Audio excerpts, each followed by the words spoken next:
Hey, what's going on, everybody? This is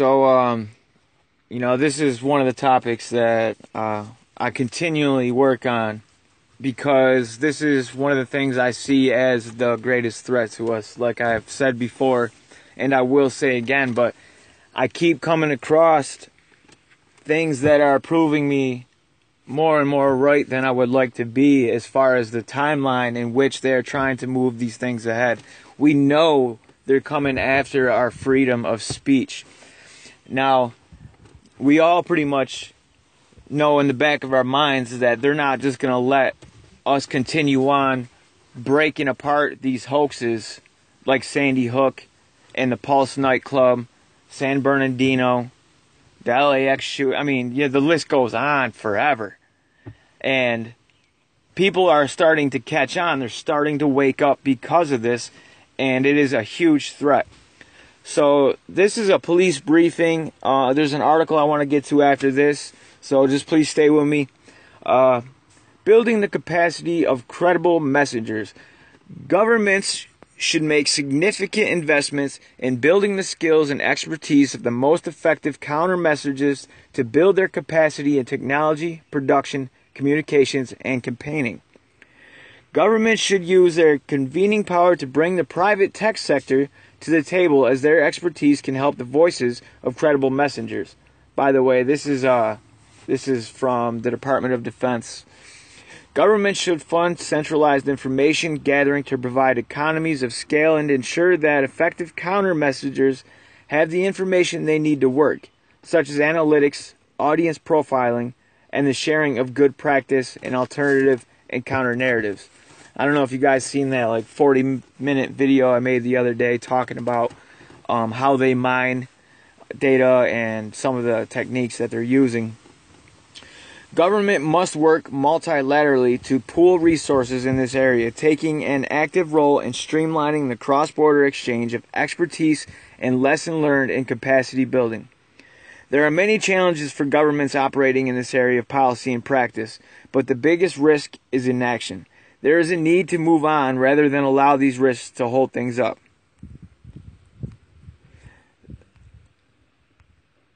What are we trying to counter? There has been considerable focus on how violent extremists have used the internet and social media to plan and carry out their attacks.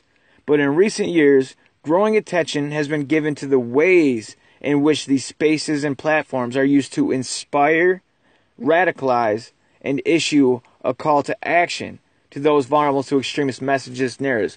Now, the reason they specifically say what they have just said is because prior to this and what they're trying to do, you had to be making a direct threat in order to be taken down and put up on charges and things of that nature. That is something they're trying to do away with. And I seen it coming with the whole fake news. I knew something was coming that had to do with real news. Because usually it's always the opposite when they title something of what it actually is. And even though some of the stories they were covering, yes, was fake news, there definitely seemed like there was a deeper agenda attached. So this, when they talk about inspiring and radicalizing and issued a call to action, that is what we do. We inspire people to tell the truth. And I suppose they could deem it radicalizing somebody because the definition of radicalization is so broad. It can be defined in pretty much any way that they seem fit, as long as it's opposing their belief systems. There are a few examples of radicalization happening entirely online, but it is certainly an increasingly important tool for violent extremists. One example was Ared Uka, responsible for shooting a U.S. serviceman in Frankfurt, Germany. Uka was reported to have been compelled to action by a fabricated jihadi propaganda video depicting the rape of an Iraqi girl by U.S. soldiers. The video production posted on social media had actually utilized footage from Brian De Palma's fictional production, Redacted. Groups differ in their approach, but there is a tendency towards disseminating a high volume of material. The use of wider range of multimedia tools and techniques, images, video, music, and compelling stories and arguments delivered by charismatic individuals designed to influence a computer-savvy, media-saturated, video game-addicted generations. Extremists have shifted their tactics over the past couple of years in line with shifting internet patterns more generally, and this change of approach has potential benefits. There is less emphasis placed on bringing core target audiences to dedicated forums and websites, although it still occurs, in favor of operating within mainstream platforms such as YouTube, Facebook, Twitter, and Instagram. This allows extremist groups to continue to reach, inspire, and radicalize their traditional constituencies while continuing to grow their tactic base of sympathizers. Tacit. They are also drawing audiences into events in real time, as was evidenced by the way the May 2013 Woolwich attackers encouraged onlookers to film and upload the murder of Lee Rigby, and how Al-Shabaab offered real-time battlefield updates throughout the Westgate attacks in Nairobi in September 2013. Dominate narratives and propaganda techniques. Extremist message mix ideological, political, moral, religious, and social narratives based on a range of real or imagined grievances. Now, you can't get it any closer to saying, this area of YouTube than what they just said without actually saying it. I mean, they are specifically talking about the real, truth-based fact, reality that we try to spread and disseminate throughout, all of online media sources and outlets that we possibly can, so that people do wake up to what's going on. And it is emotionally engaging. A range of real or imagined grievances, they provide a simplistic, unifying, ideological framework which combines historical and political facts with half-truths, misinformation, and conspiracy theories, using emotionally engaging narratives or stories. They often convey one-dimensional interpretations of the world and seek to dehumanize the enemy. The messages and tactics used by violent extremists online vary according to group and target audience, as well as shifting over time and in response to events, but it is possible to highlight a number of common messages and calls to action. Duty. You have a duty to protect, avenge, stand up, defend those on your side, whether on humanitarian or religious grounds. So I guess we have the duty to help spread this information and wake one another up and try to show them, some of the facts or some of the mistakes that they're making when they conduct these psychological operations that they admittedly do through other FEMA PDF files that I have that discuss how to orchestrate these types of things. Victimhood.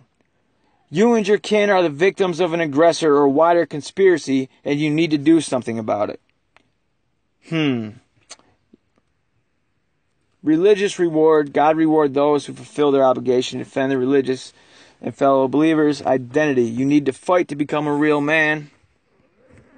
So, there's more. Belonging. You need to come together with people like you to work together to fight the aggressor. Now, I'm not saying fight the aggressor. I'm saying stand firmly on the ground that we have before we lose any more of our freedoms. We cannot allow that to happen. And if this isn't ringing some bells, guys, wait till you see the article I'm about to show you. The wider purpose. Your day-to-day life is meaningless, so you need to find that meaning by taking up arms. And adventure joining up is fun, blah, blah, blah. Assertion, saying something like a fact when it's just a statement that may or not be true. This whole thing goes on and on and on and on and on. This is a huge document. I've already read through the whole thing. It is mind-blowing to me. I will leave the link for you guys for this. But let me show you something real quick. Now, Forbes, very, very big, especially online, their viewership. And I knew this was coming. I didn't know that it would be in these exact words so soon. But say goodbye to what we do. How internet conspiracy theories go viral and get people to believe them too. Last year at an Orlando nightclub pulse, as police and the media attempted to process what would turn out to be country's deadliest mass shooting, networks of people were already developing their own alternative narratives. Orlando shooting was a hoax, proclaimed one tweet. Another tweet echoed that. Damn these. Sorry, guys.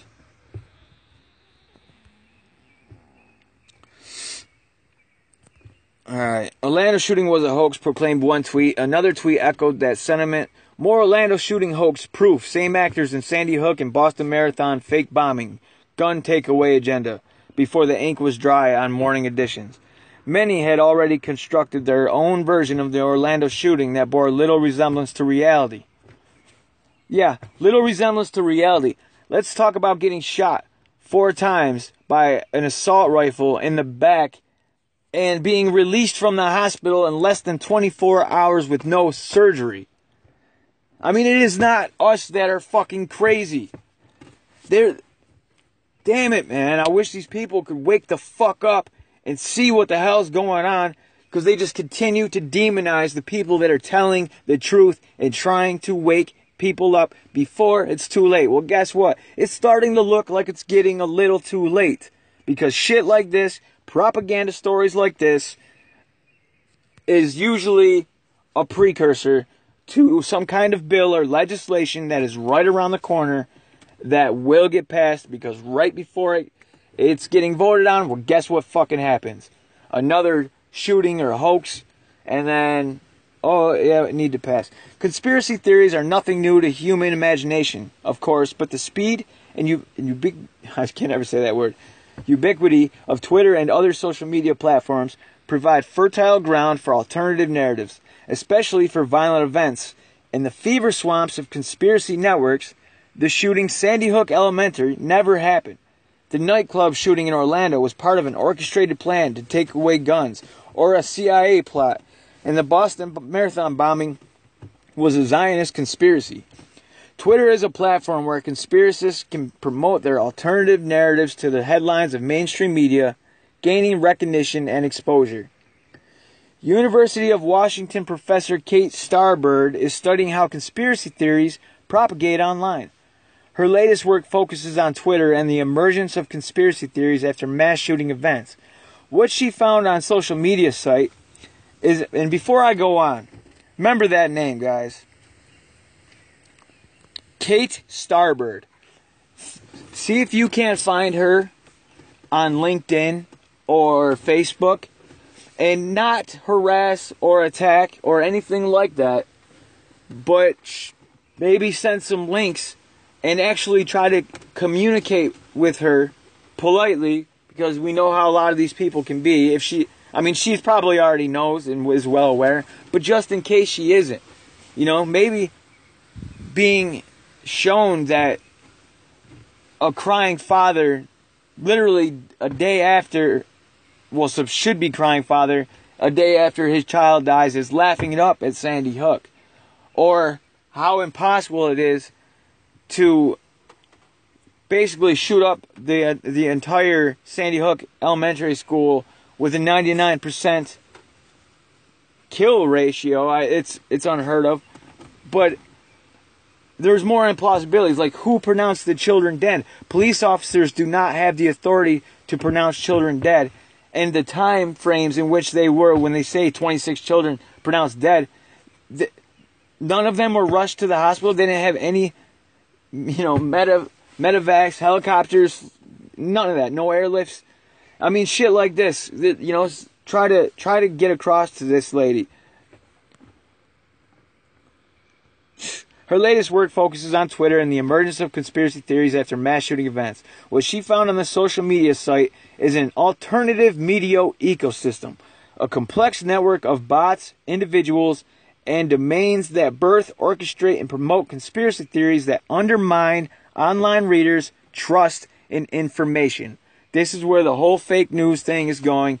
A couple years back, they passed something that I'm going to go looking for it, that basically was, or they introduced this legislation. I don't think it passed. It's still floating there. That basically saying the only people that are going to be able to report on facts and on news stories, because it will be copyright, they're in a sense they will copyright this information, will be those mainstream media news outlets that have received government credentials. Therefore, taking away our rights and potentially be charged for telling what really happened. While conspiracy theories have emerged from human imagination for centuries, Twitter is now a home for alternative narratives of crisis. Starbird, who presented her findings at the Collective Intelligence Conference this June, wanted to understand the perfect storms that popularize absurd conspiracy theories online.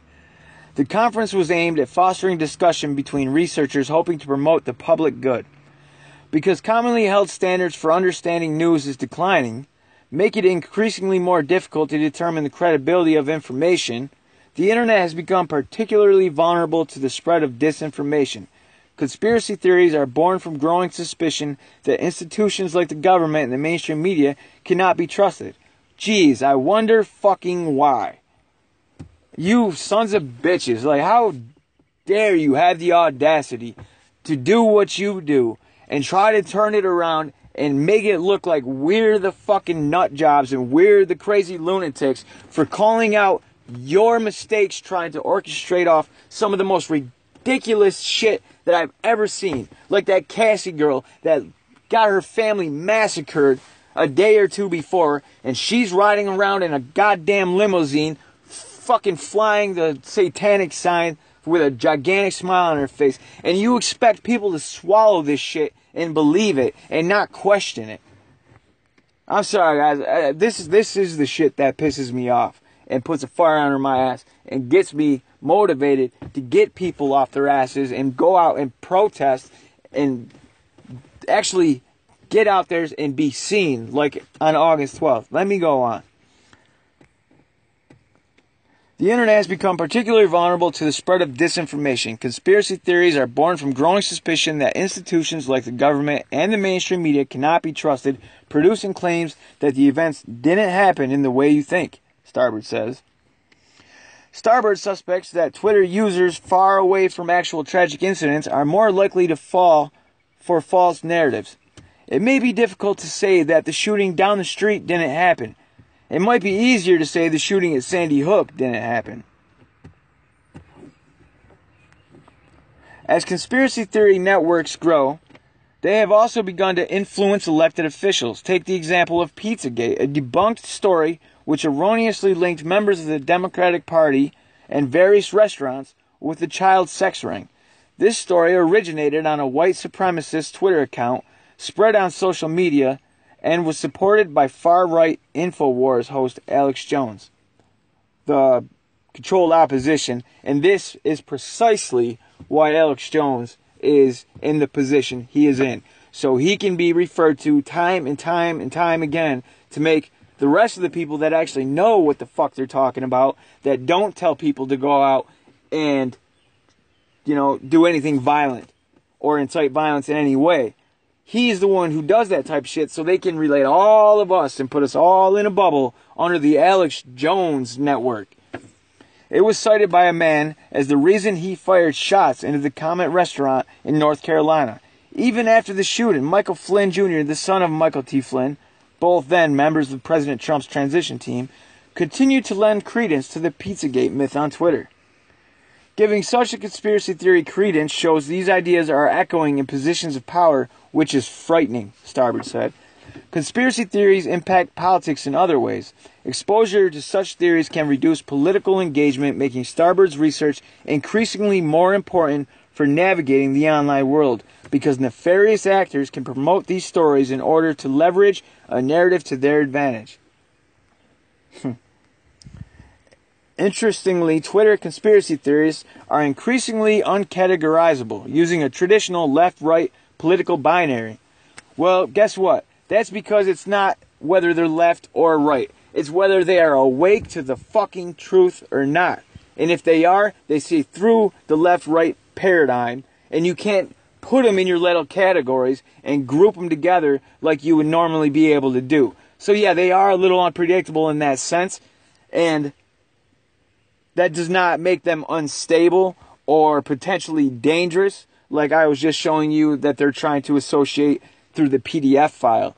So you see what's taking place here. On the one hand, they're saying, you know, they need to be proactive and start being preventative when it comes to online extremism, because now they're seeing the signs, what these extremists, you know, what they search up and what they look for. And I read you, you know, the signs of it. When guess what? That puts everybody that is a truther on that list of a potential violent extremist. And now they're saying here that we are extremely dangerous in a sense, and unpredictable, uncategorizable, and we can't be put into any group. Instead, they tend to fall into an anti-globalist sentiment that crosses a number of political lines. Anti-globalist content is often anti-corporation and anti-European Union and anti-United States government, but that's not all. Disturbingly, much of the anti-globalist content in these alternative media domains was also anti-Semitic. See, now that's where they're going to get you on this hate speech. They were brilliant in the fact that they made hate speech for anti-Semitic or Semitism quite some time ago, because they knew that, you know, they were in charge. The Zionists are actually running the show. And this is shit that could be proven. Apparently, either these fucking reporters are completely brain dead and don't know how to do any type of research or investigative journalism, or, the more likely of the two, they are being paid to say exactly what they're saying to demonize everybody that's putting out the truth. Echoing long-lived conspiracy theories about powerful Jewish people controlling world events. Starbird said ultimately, and how is that hate speech? How is that anti-Semitic? You know, so if somebody's calling it like they see it, and they say, you know, Jewish people a lot of them control world events, it doesn't seem very anti-Semitic to me. Ultimately, her research categorizes the political leanings of conspiracy networks into 6 general categories, which included the United States alternative right, U.S. alternative left, international anti-globalist, white nationalist or anti-Semitic, Russian propaganda, Muslim defense, which the study categorized as primarily challenging mainstream narratives of terrorist attacks by Muslims. Within the international anti-globalist category, all of the domains contained content that was supportive of recent Russia actions in Syria, in defensive of Russia's supposed actions to impact the U.S. election, the report said. These pro-Russian themes were also widespread within the U.S. alternative right domains, but they were more salient on the international anti-globalist sites.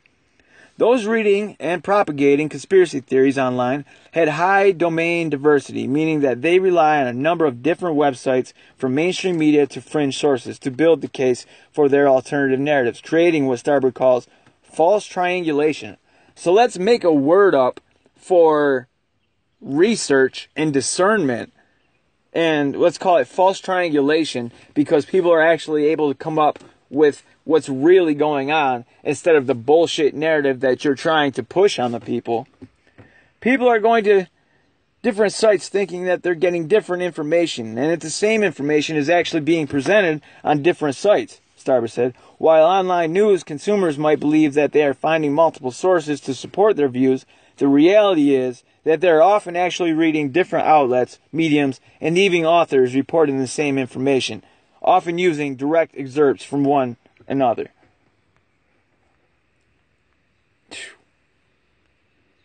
You gotta be kidding me.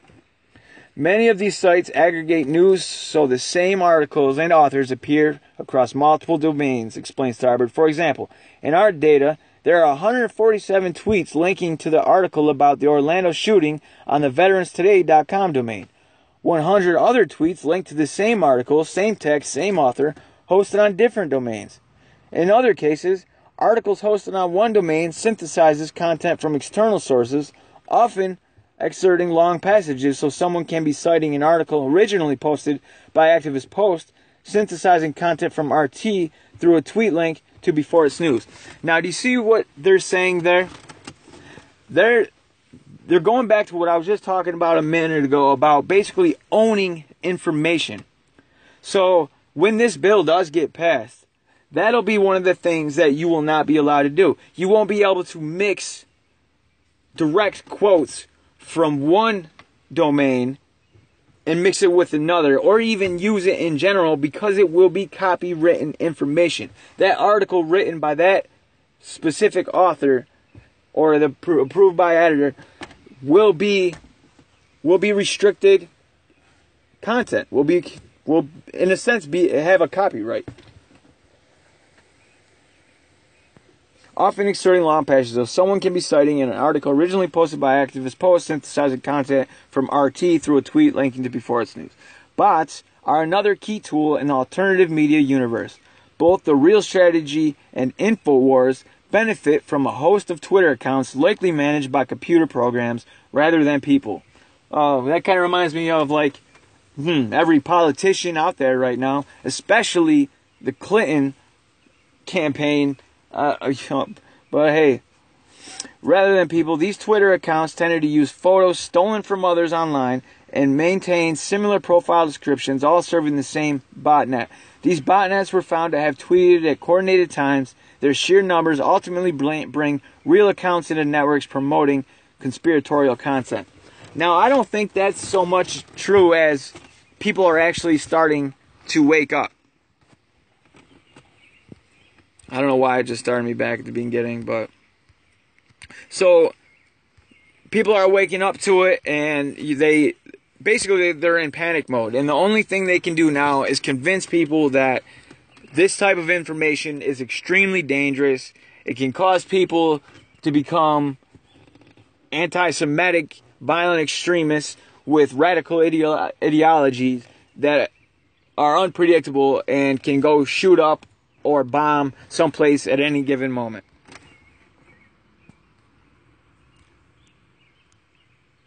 Jeez. Sorry about that, guys. I'll find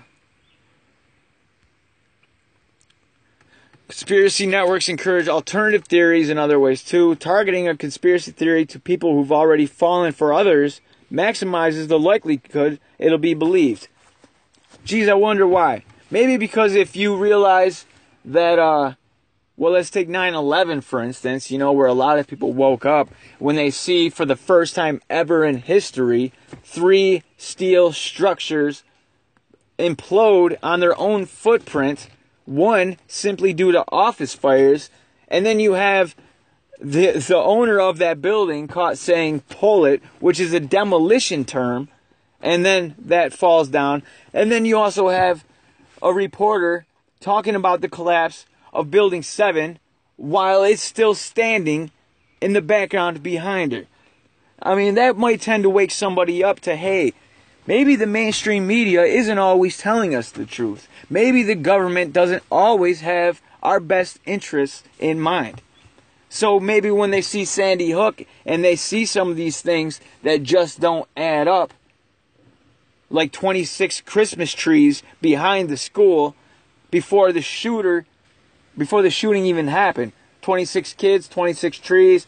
Coincidence? I think not, especially when they use those trees for the children. I mean, this is shit that people see and they catch on it. It's not like they're making this shit up. It's not a conspiracy theory other than you guys have been caught conspiring to try to pull the wool over our eyes and construct this fictitious narrative and false reality that people are waking up to.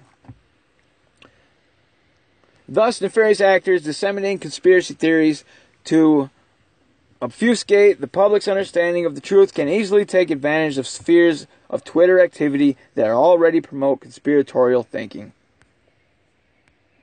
People who experience one conspiracy theory are more likely to believe another one, Starbird said.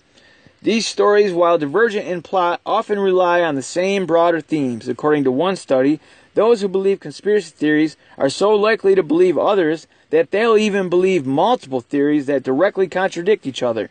Show me one. Unifying these often incoherent beliefs, however, is an underlying distrust of mainstream institutions, such as governments and traditional media outlets. Well, you fucking hit the nail on the head there. Popular domains in the alternative media ecosystem also co-opt the language of fighting fake news and even critical thinking, hoping to keep their readers skeptical of the mainstream media. The conversation around fake news often ends with statements about teaching people to become better consumers of information. No harm in that. To be skeptical as they educate themselves through encounters with online media. No harm in that. Alternative news sites have appropriated these arguments and are using them to support the propagation of alternative narratives and other conspiracy theories, Starbird explained in a Medium post. So what can be done to combat conspiracy theories so that people can reliably inform themselves? Starbird is as stumped as you likely are. I don't have solutions right now. I think it's an all-hands-on-deck kind of problem. All hands on deck meaning NSA, DOD, CIA, FEMA, Fusion Center. I mean, it's a lot easier to disrupt the system and cause mayhem. For Starbird, the key thing is for media researchers to catch up to the problem as they are already running behind. This work suggests that Alex Jones is indeed a prophet. Fuck you. Seriously, as I read through dozens of these alternative media websites and dug deep into their content, I realized that there is indeed an information war being waged. Yes, it has been being waged on us ever since fucking ever. I mean, the government has been admittedly using propaganda to sway the masses since the 50s, 40s, and probably earlier. This is no secret. And Forbes, you are as guilty as hell with this. 3 years ago, our lab decided these conspiracy theories were too marginal and salacious to be the focus of our research. No, it's because you didn't want to bring any kind of spotlight to some of the shit that was actually taking place, because it might wake some of the fucking people that were blinded by all your bullshit up to the facts that are really going on. Almost that it was beneath our dignity to pay attention to and promote this kind of content. What a terrible mistake that was. It seems to me that we weren't the only ones who made it. It is past time we attend this as researchers and designers of the systems that conduct this content. I hope it is not too late. I hope it is too late for you. I hope it is not too late for the truth. Because that is all that matters. And Forbes, you are supposed to represent the truth. So I challenge you to, even against me, I challenge you to basically debate me on any given one of these: Sandy Hook, San Bernardino, the Boston Marathon, 9/11, Pulse nightclub. I mean, I could go on. Challenge me and prove to me that they happened the way you say they did, and I'll challenge you and prove to you that they didn't happen the way you say they did, therefore justifying the mistrust that you, for some reason, can't figure out why the people have. Give me a break. Alright, guys.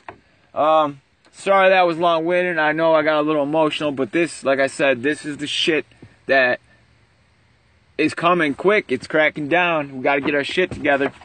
Alright, guys. To my subscribers, like always, love you, and stay with me. I appreciate all the support you guys give me with the information and the links, so keep it up.